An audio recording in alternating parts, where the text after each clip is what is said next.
राधे राधे दोस्तों। तो हमारे पास ये बुक है ना, श्रीमद् भागवत गीता। आप देख पा रहे हैं, ये लिखे हैं श्री कृष्ण कृष्ण कृपा मूर्ति श्री श्रीमद् ईश भक्ति वेदांत स्वामी प्रभुपाद, है ना।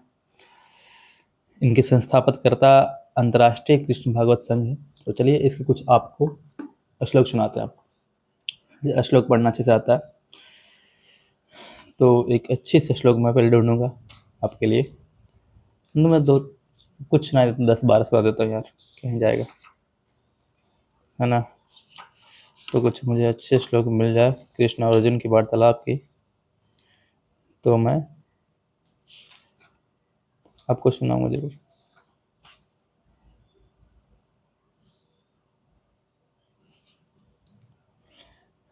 तो मुझे मैंने पूरा पढ़ा नहीं है अभी तक, मतलब मुझसे पढ़ा ही नहीं गया, मतलब पहला दिन पढ़ा, इसके बाद मैंने नहीं पढ़ा।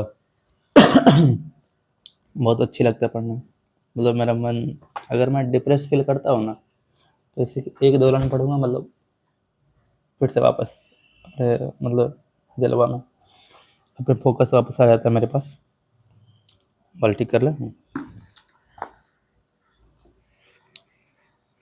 लिखा हुआ, जायसी चेत कर्म नस्ते माँ बुद्धिर द्रजनादन तकिम कर्मणि घोर माम नियोजयसी केशव, है ना। अर्जुन ने कहा, हे जनार्दन हे केशव, यदि आप बुद्धि को विकास सकाम कर्म से श्रेष्ठ समझते हैं तो फिर आप मुझे इस घोर युद्ध में क्यों लगाना चाहते हैं। अच्छा, अर्जुन का बहुत ही जायज सवाल है। मतलब आप कहते हैं कि बुद्धि ही अच्छा कर्म है ना, बात बात का रास्ता बना ले, तो भगवान आप मुझे युद्ध में क्यों भेज रहे हैं, है ना। अर्जुन का ये बहुत निहायती सवाल है। तो यहाँ पे कृष्ण का जवाब क्या आता है वो मैं आपको सुनाता हूँ।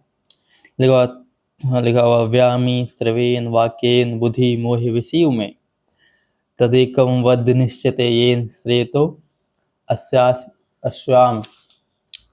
कहते हैं, आपके व्यामिश्रित माने अनेकार्थक उपदेशों में मेरी बुद्धि मोहित हो गई है, अतः कृपा करके निश्चय पूर्वक मुझे बताएं कि इसमें मेरे लिए सर्वाधिक श्रेष्ठ कर क्या है ना। मुझे कुछ इसमें समझ नहीं आ रहा।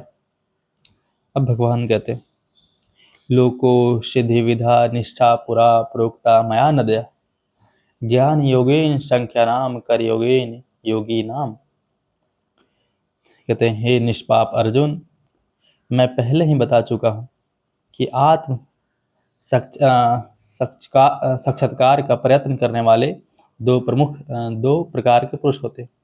मतलब भगवान श्री कृष्ण कहते हैं कि हे निष्पाप अर्जुन, मैं पहले ही आपको बता चुका हूं कि आत्म साक्षात्कार यानी खुद के इंटरव्यू का प्रयत्न करने वाले 2 प्रकार के पुरुष होते हैं। कितने बार के?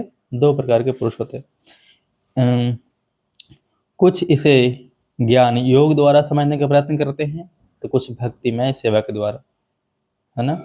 तो आत्म साक्षात्कार को कुछ चाहते हैं कि मुझे ज्ञान से समझ में आ जाए, कुछ चाहते हैं कि भक्ति से समझ में आए, है ना।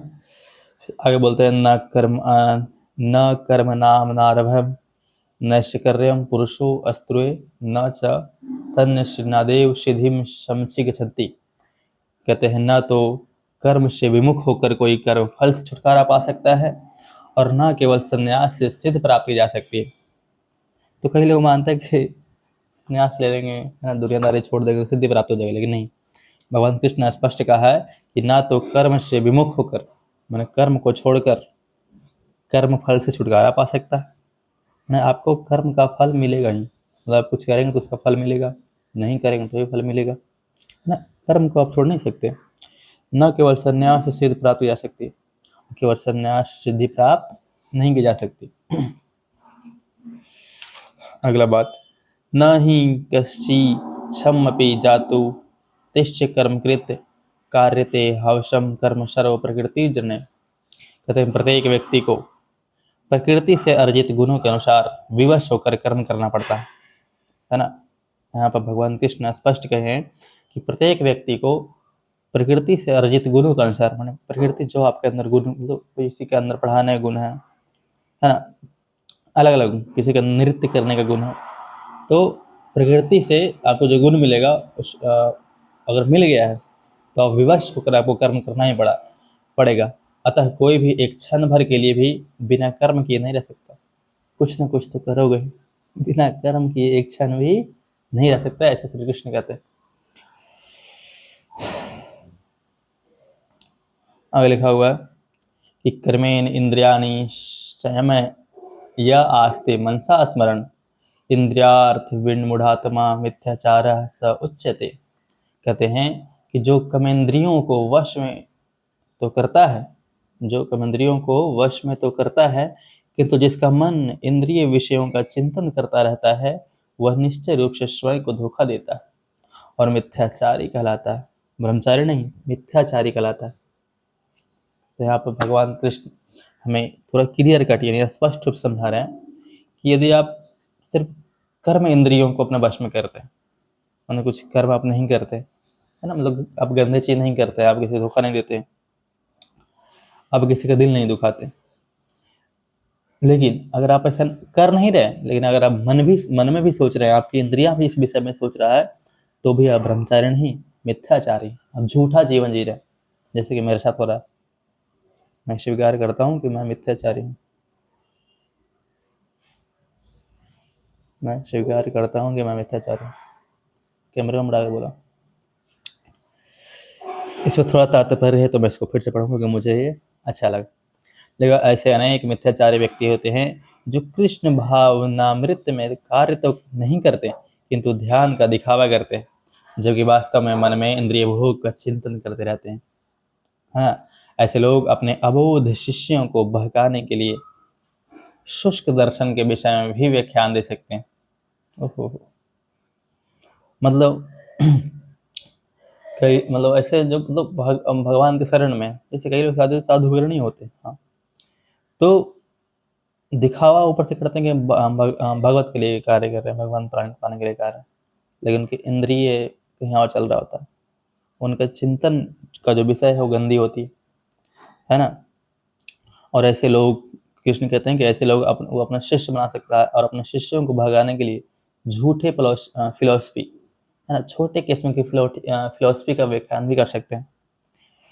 किंतु इस श्लोक के अनुसार वे सबसे बड़े धूर्त हैं। इंद्रिय सुख के लिए किसी भी आश्रय में रहकर कर्म किया जा सकता है, किंतु यदि उस विशिष्ट पद का उपयोग विधि विधानों के पालन में किया जाए तो व्यक्ति की क्रमशः आत्मशुद्धि हो सकती है ना। कहते हैं इस श्लोक के अनुसार वो सबसे बड़े धूर्त है, सबसे बड़े अज्ञानी है, चोर है ना, मतलब कर्मशील नहीं है वे लोग। इंद्रिय सुख के लिए किसी भी आश्रम में रहकर कर्म किया जा सकता है ना, सही बात है। इंद्रिय सुख के लिए और मन के सुख के लिए तो कहीं भी रह के काम कर सकते हैं, जरूरी थोड़ा मतलब अपने किसी कुटिया में जाए है ना, ऐसे कोई जरूरी नहीं है, जाना कोई जरूरी नहीं होता। चलिए आगे सुनाते हैं आपको एक और इसमें आगे। किंतु जो अपने को योगी बताते हुए इंद्रिय तृप्ति के विषयों की खोज में लगा रहता है वह सबसे बड़ा धूर्त है, भले ही वह कभी कभी दर्शन का उपदेश क्यों न दे, है ना। भगवान कृष्ण स्पष्ट कहते हैं कि अगर आपके मन में इंद्रिय तृप्ति है, मैंने कुछ काम करने के, काम होता है ना काम, हाँ, तो काम की लालसा है और आप फिलोसफी झाड़ रहे हो पूरा भगवान वाला, तो भी आप धूर्त हैं, बहुत बड़ा धूर्त है। आगे लिखा हुआ है उसका ज्ञान व्यर्थ है क्योंकि ऐसे पापी पुरुष के ज्ञान के सारे फल भगवान के माया द्वारा हर लिए जाते हैं। ऐसे धूर्त का चित्त सदैव शुद्ध रहता है, इसलिए उसके यौगिक ध्यान का कोई अर्थ नहीं होता। बिल्कुल सर, गीता में आपके सारे सवालों का जवाब मिल जाता है, ये सब में मान मेरे सवाल जो मिल रहे हैं। आगे ये स्थित्वेन्द्रियाणि मनसा नियम्यारभते अर्जुन कर्मेण इंद्रिये कर्मयोग शक्तः स विशिष्यते। कहते हैं दूसरी ओर यदि कोई निष्ठावान व्यक्ति अपने मन के द्वारा कर्म इंद्रियों को वश में करने का प्रयत्न करता है और बिना किसी आसक्ति के कर्मयोग प्रारंभ करता है तो वह अति उत्कृष्ट है ना। एक और कहते हैं कि यदि आपको कर्म इंद्रियां सही है लेकिन आपका ज्ञान इंद्रियां गलत है तो आप भी बहुत बड़े धूर्त हैं। दूसरी ओर भगवान कृष्ण कहते हैं कि कोई निष्ठावान व्यक्ति चाह रहा है कि भगवान मैं ठीक हो जाऊं, भगवान मेरे मन में गलत चीज नहीं चले, मैं पापी ना बनूं, मैं मेरे से पाप ना हो, है ना। तो अपने मन के द्वारा कर्म इंद्रियों को वश में करने का प्रयत्न करना है ना, और बिना आसक्ति के कर्मों को प्रारंभ करता है।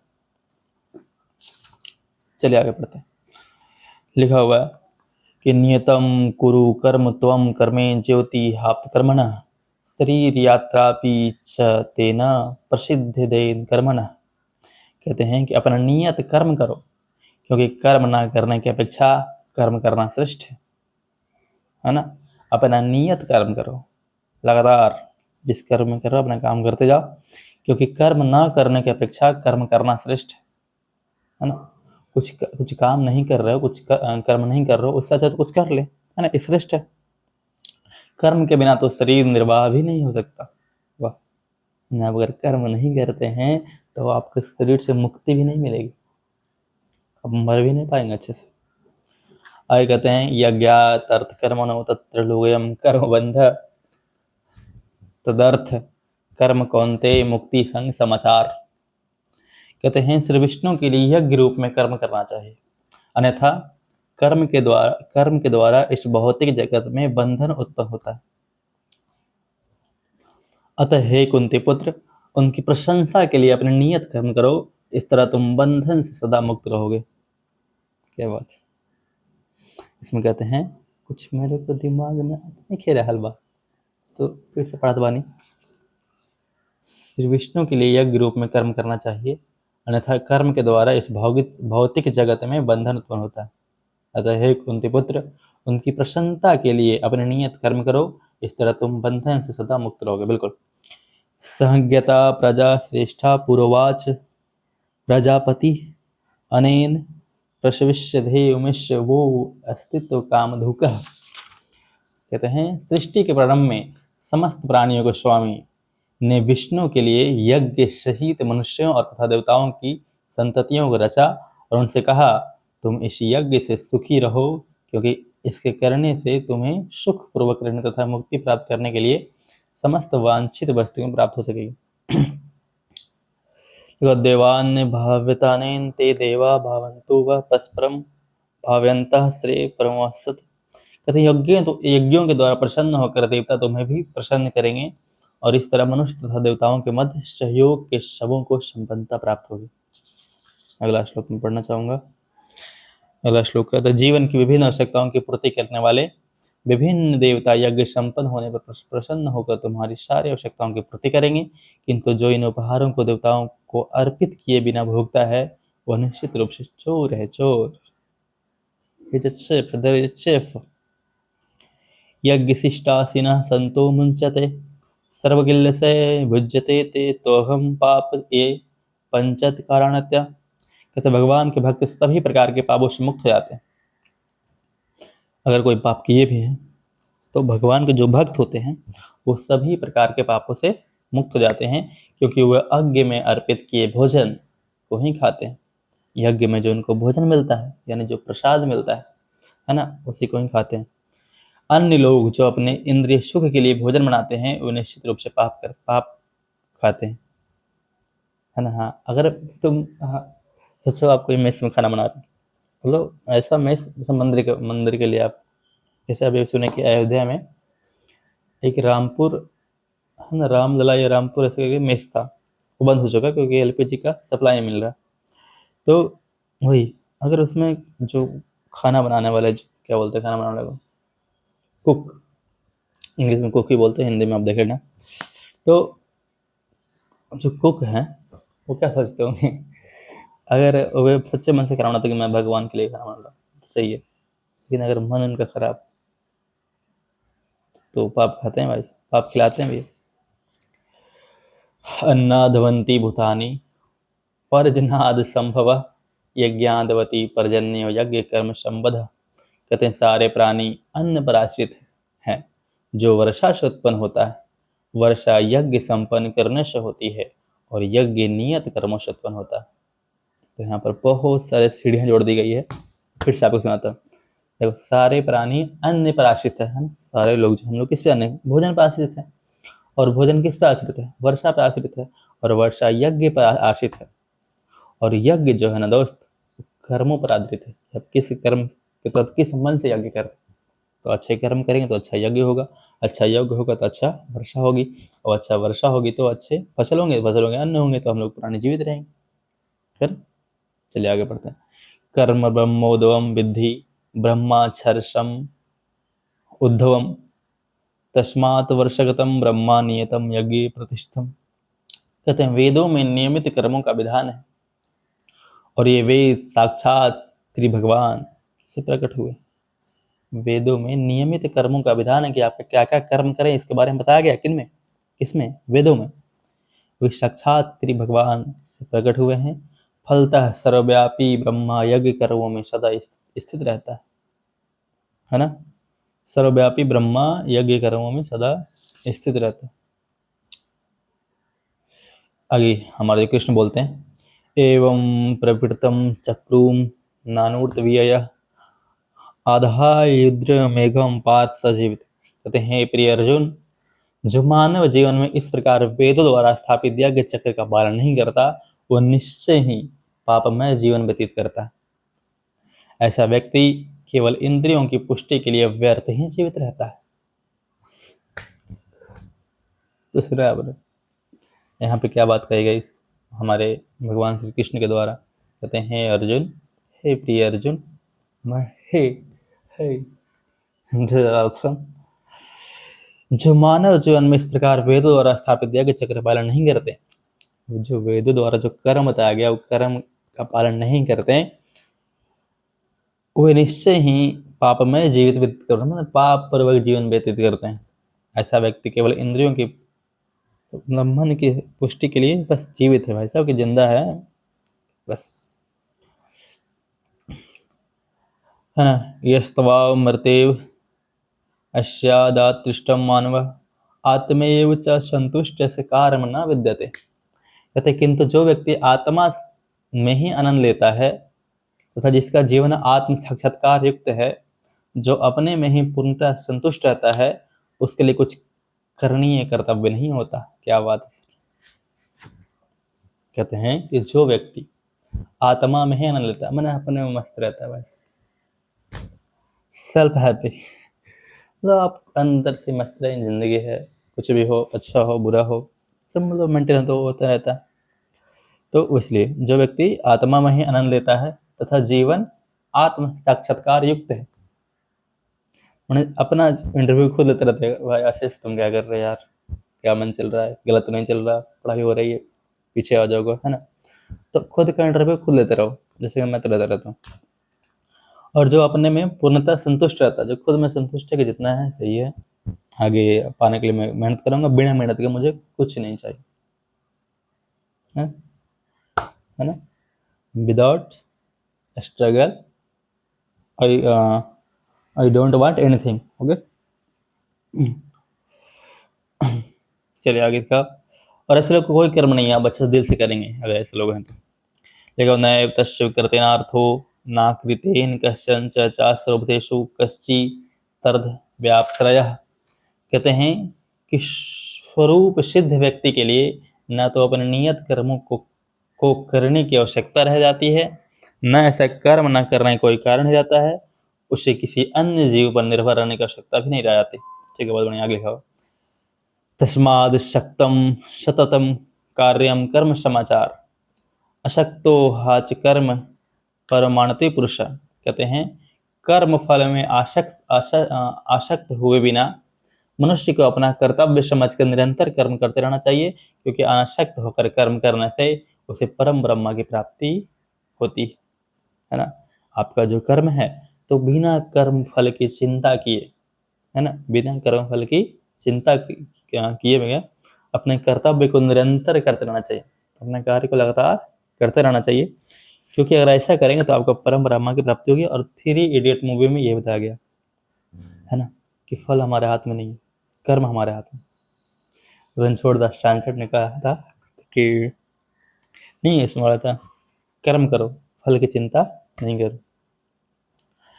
कर्मणे विहिषं सिद्धितमास्तं जानकदाय लोक संग्रह में अपि संप्यस्य कर्तुमिहितं। कथा जनक जैसे राजाओं ने केवल नियत कर्मों करने से सिद्धि प्राप्त की, अतः सामान्य जनों को शिक्षित करने की दृष्टि से तुम्हें कर्म करना चाहिए।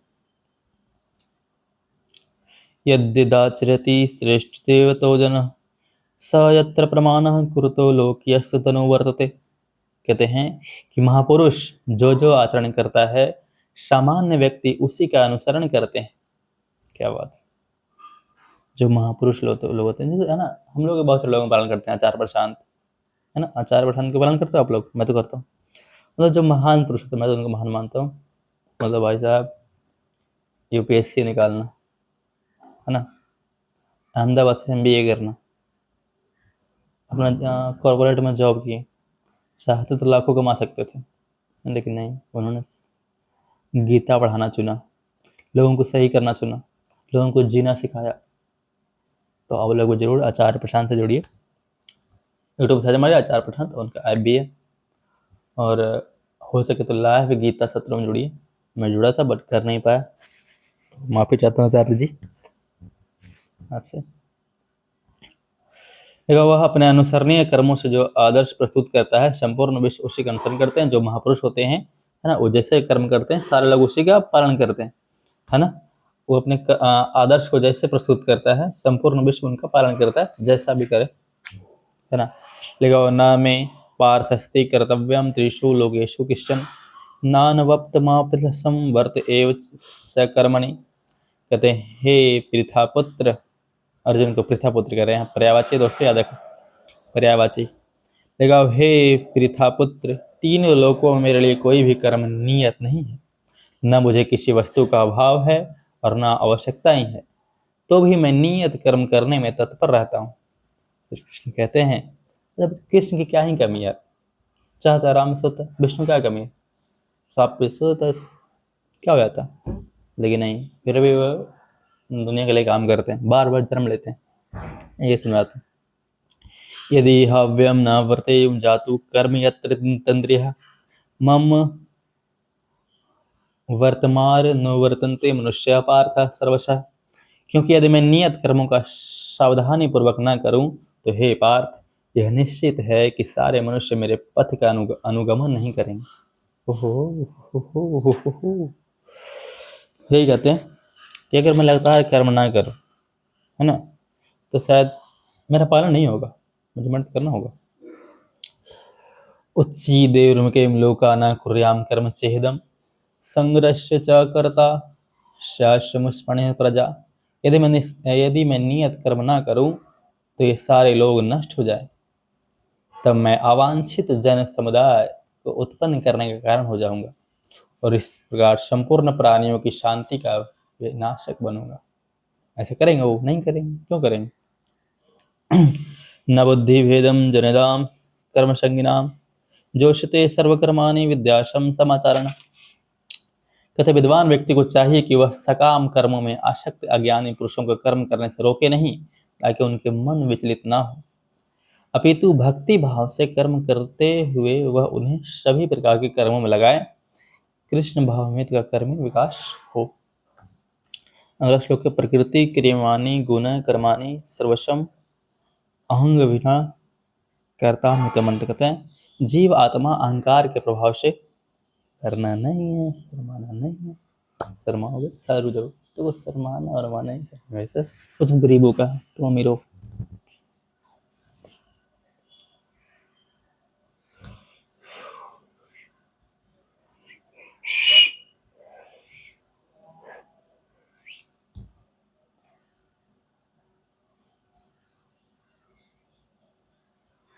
तो थोड़ा सा बड़ी सुन लेते हैं। जय जय भगवत गीता। Bye guys. दोस्तों यार क्या गाइस गाइस लगा रहा है, आज के बाद गाइस नहीं बोलेगा, दोस्त बोलेगा, मित्र बोलेगा।